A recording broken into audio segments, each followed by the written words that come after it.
Ibrahim Malouf, quel bonheur de vous accueillir Ibrahim, avec un album qui porte en lui la lumière d'une star éternelle qui nous a jamais quittés. C'est un visage, c'est celui de Dalida, c'est Ibrahim Malouf qui interprète Dalida avec une flopée de stars. Mais quel projet!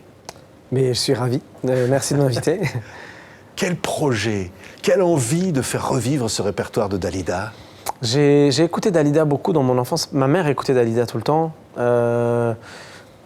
Voilà, ça s'est fait. C'est le label historique de Dalida, donc Barclay, qui m'a d'abord proposé ce projet et que j'ai en premier refusé parce que j'avais peur de faire un hommage, un énième X hommage comme ça se fait beaucoup en ce moment. Je me suis dit c'est pas trop mon délire d'aller vers ça.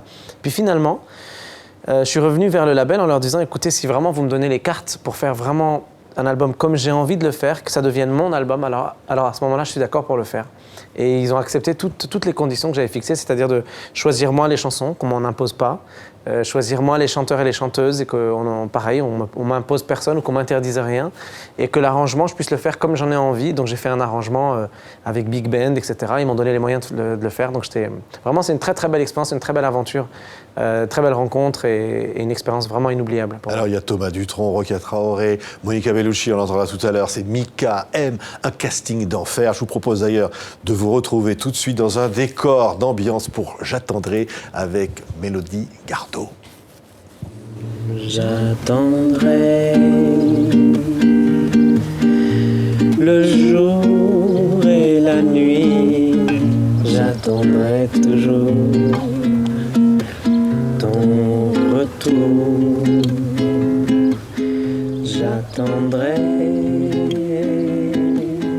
car l'oiseau qui s'enfuit vient chercher l'oubli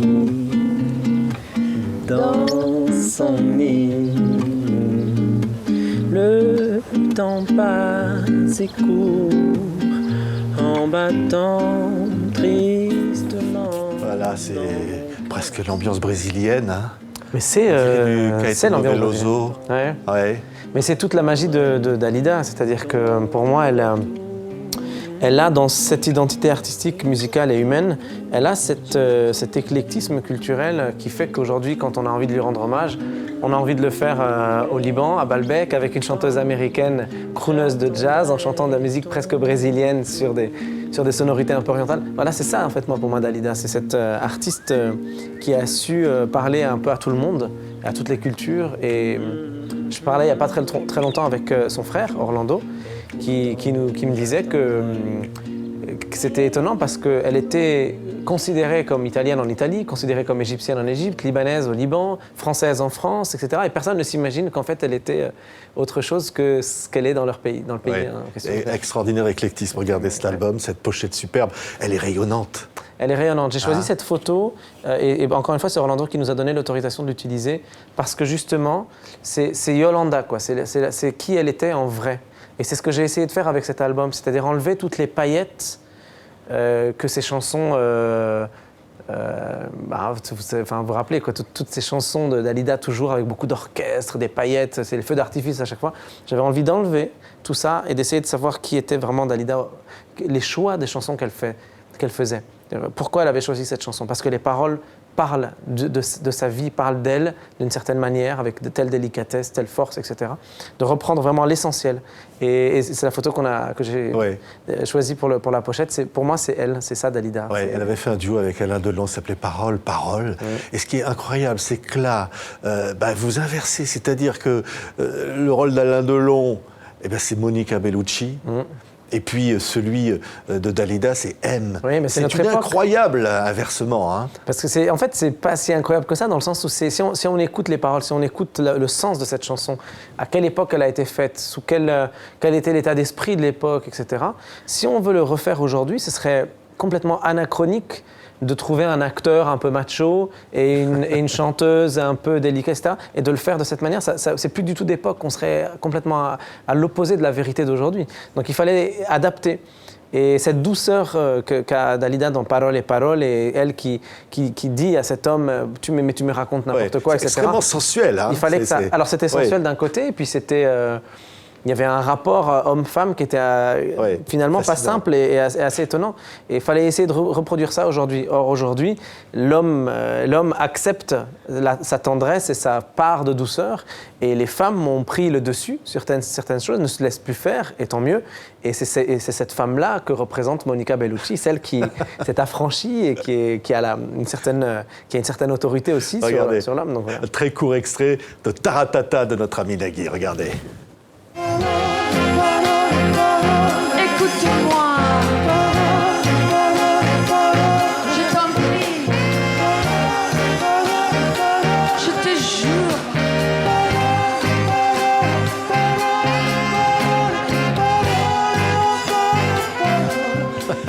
C'est fantastique, Ouais, hein. vraiment. Quel moment, quel merveilleux Ça moment. fait plaisir hein. de voir ces images. Ouais, quel extraordinaire, Isia.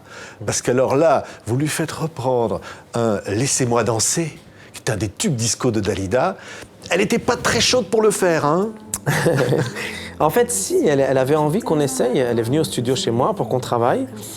Le seul truc, c'est que je pense que la proposition que je lui ai faite, en fait, passer de la disco à autre chose, c'est délicat parce qu'il ne faut pas non plus banaliser la chanson, il ne faut pas lui enlever ce côté... Enfin, je sais pas, c'était une mission qui était très difficile sur Laissez-moi danser. Et je lui avais fait une proposition à Isia qui était un sorte de reggae, un peu mélancolique, mais pas tellement, mais c'est comme un genre de reggae, donc j'avais adouci un peu la chanson. Et Isia en studio m'a dit, écoute, j'aime pas quoi. Elle a dit, je prends un Uber et je m'en vais. Non, non, hein. elle n'a pas dit Ah, ça non. du tout. Non, non, moi, j'ai senti qu'elle était en train de commencer à partir. J'ai supposé qu'elle était en train de commencer à commander un Uber ou quoi. Bon, elle me dit que c'est pas vrai, mais moi, j'ai senti que c'était ça. Mais en fait, bref, je l'ai senti sur le départ en me disant, voilà, moi, c'est épidermique, Ibrahim, j'aime pas ça, je peux pas le faire. Et je l'ai supplié, je lui ai dit, est-ce que tu veux bien descendre au studio, s'il te plaît, qu'on réessaye une autre version plus proche de ce que toi, tu aurais envie. Et elle m'a dit, moi, je voudrais quelque chose de beaucoup plus mélancolique. Ouais. Et elle avait tellement raison. C'est extraordinaire. Elle a tellement Ibrahim, raison. écoutez ça, écoutez la voix d'Isia. Ça ne va pas, je tourne le disque, je viens, j'ai appris à vivre comme si j'étais libre et en équilibre, moi je vis d'amour et de rire. C'est extraordinaire, hein. Mais Ça en fait, devient elle a- une chanson extrêmement mélancolique et voilà, qui est forte. Mais elle avait beaucoup plus raison que moi, Isia. Elle m'a bougé un peu de mon... Moi, j'étais sur un système qui fonctionnait bien sur cet album. Le big band, les arrangements un peu jazz, un peu latin, voilà, revenir un peu sur des rythmes un peu plus lents, plus groove, etc., etc. Puis, je pensais que sur cette chanson, j'allais pouvoir faire quelque chose comme ça. Et Isia, elle a pris cette chanson, elle a dit non, on va pas aller vers là, on va aller ailleurs. Et je l'ai suivie, et on allait dans cette direction-là. J'étais extrêmement touché par sa volonté de faire bien, en fait. Parce que moi, Ouais. moi j'étais un peu dans mon cercle, et puis à un moment donné, elle m'a déplacé. Elle m'a dit non, Ibrahim, si tu veux faire comme ça, je le ferai pas. Il va falloir qu'on le fasse de cette manière-là. Alors moi, ce que j'ai fait, c'est que je lui ai demandé d'enlever la mélodie principale. C'est d'un seul coup, on a enlevé ce thème de la mélodie principale, on a diminué. De mon côté, moi, j'ai fait finalement un compromis avec Isia et je suis allé vers quelque chose de beaucoup plus mélancolique. Et je pense qu'on a... C'est le seul morceau où il y a juste un piano-voix. Ouais. Et je crois que c'est peut-être, sans faire de comparaison avec les autres chansons, mais je suis très fier de cette collaboration-là. Et Une des je plus crois que belles. c'est la chanson qui est la plus juste Ouais. par rapport aux paroles et par rapport à ce qui était Dalida. Ouais, écoutez, là, un autre interprète étonnant, qu'on n'attend pas forcément hein, sur du Dalida, mais avec une voix tellement différente de ce que pouvait être la voix de Dalida, mais qui est absolument extraordinaire. Écoutez. Vol d'une étoile s'éteint dans le printemps du matin. Comme la toile d'une voile se détend lorsque le vent s'éteint.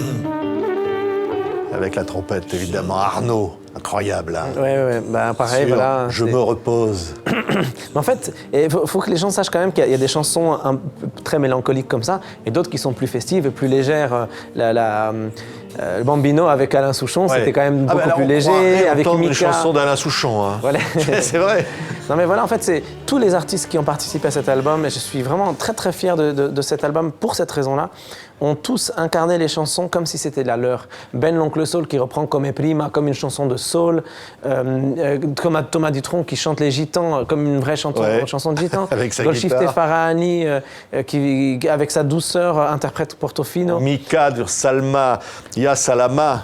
Oui, mais voilà, enfin, tout ce que je veux dire, c'est que c'est un album qui est très complet. J'ai beaucoup travaillé là-dessus parce que je voulais vraiment que ça soit représentatif de la carrière et de la vie de Dalida. En un album, c'est pas facile, en 10, 11, 12 chansons, Oui. c'est pas facile de résumer. Mais il y a Donc, une unité derrière tout ça. Finalement, il y a qui était Dalida.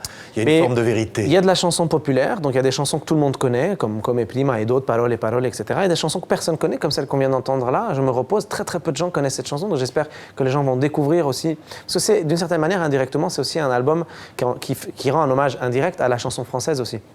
Et donc voilà, ça trace aussi un peu toute l'époque de Dalida, toutes les époques de Dalida, mais dans une certaine, je l'espère, comme vous avez dit, une certaine unité artistique qui fait que c'est logique et que ça se suit. L'album s'écoute du début jusqu'à la fin dans un certain ordre. On raconte une histoire, on raconte la vie de Dalida, à ma façon, évidemment. Et voilà. C'est vrai que votre arrière-grand-oncle, il avait été amoureux de Dalida? En fait, ils sont sortis ensemble. Ouais, c'est une histoire qui se raconte depuis 40 ans, 45 ans dans ma famille. Mes parents sont du côté maternel, sont des Libanais d'origine, des Égyptiens d'origine libanaise. Et donc, ils ont vécu en Égypte pendant longtemps. Ma grand-mère faisait partie du club, du groupe de Dalida et de cette génération-là. Ma grand-mère qui nous écoute d'ailleurs, puisqu'elle a 97 ans, elle est toujours parmi nous et elle adore Dalida. Et donc, il y a vraiment une connexion parce que son frère, donc le frère d'Odette, ma grand-mère, a été en effet une des nombreuses conquêtes de Dalida. Donc, voilà. Ouais. Je ne sais pas si on peut entendre un autre extrait de J'attendrai. Vous pourrez entendre Ibrahim Malouf avec Mélodie Garbot, évidemment, sur cet album incroyable, Dalida by Ibrahim Malouf. C'est vraiment votre écriture, j'allais dire votre regard sur une immense artiste populaire. C'est extraordinaire comme expérience de faire ça. Merci de le présenter comme ça. C'est vraiment mon regard. Je ne crois pas que cet album va forcément parler à tout le monde. Beaucoup de gens vont dire mais c'est Dalida, c'est pas ça. Moi, Dalida, c'est la fête, c'est le karaoké, c'est les mariages. Moi, j'avais envie de revenir à quelque chose de plus vrai. Je donne un exemple, vous avez parlé tout à l'heure de la chanson Salma ya Salama. Tout le monde chante ça dans les mariages, on danse dessus, Salma ya Salama, etc. En plus, c'est une vieille chanson arabe de Saïd Darwish.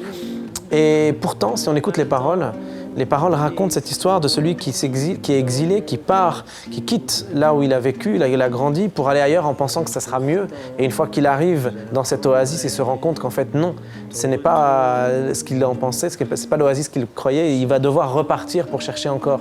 Et ce drame de l'exil, ce drame de l'exode, c'est ça dont parle la chanson Salma ya Salama. Et les gens dansent dessus dans les mariages sans savoir de quoi ça parle.